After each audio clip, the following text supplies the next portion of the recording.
This evening, in our series Careers with a Difference, our guest is Rachel Reed, who works for a small commercial art gallery. Rachel, welcome. Hello. Rachel, what exactly do you do? Well, there's two great things about working for a really small company. Firstly, you get to do a bit of everything.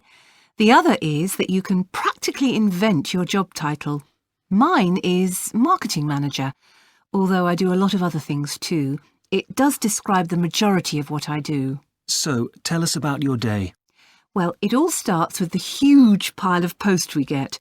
We often get artists sending in photographs of their work to see if we'd be interested in exhibiting it. I learned very early on how to differentiate between the possibles and those which are unsuitable. But how do you tell?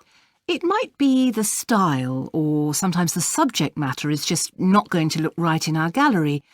But more often than not, it's just that they're not of the required standard. The possibles I pass on to the gallery manager, who makes the final decision. So, you have quite a lot of contact with artists? Yes. Sometimes I spend nearly all day on the phone, and about 50% of the time it's artists. I send letters explaining why we can't show their work. Some of them phone up to argue about it. I find those calls very hard to deal with. Artists we do exhibit also phone to find out if we've managed to sell anything, and, if we have, when the money will be coming through. I don't mind those so much. Most other calls are from clients.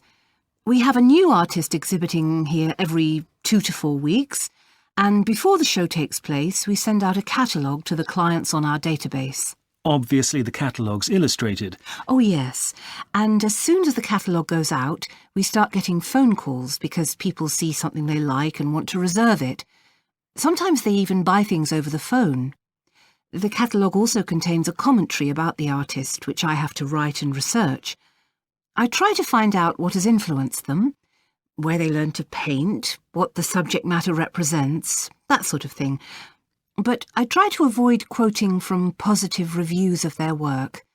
It's not meant to be advertising as such. So, your job is not all administrative. Compared to a typical office, that side of it's quite minimal. That's why I can cope without an assistant. There are systems in place to deal with routine jobs. For instance, I don't have to send out the catalogues. The company which prints them also prints the envelopes and posts them. Another company takes care of the food and drinks when we have the opening of a new exhibition. And are you involved in other aspects of the business? Yes. We also offer a consultancy service for large companies that want to display works of art in their offices.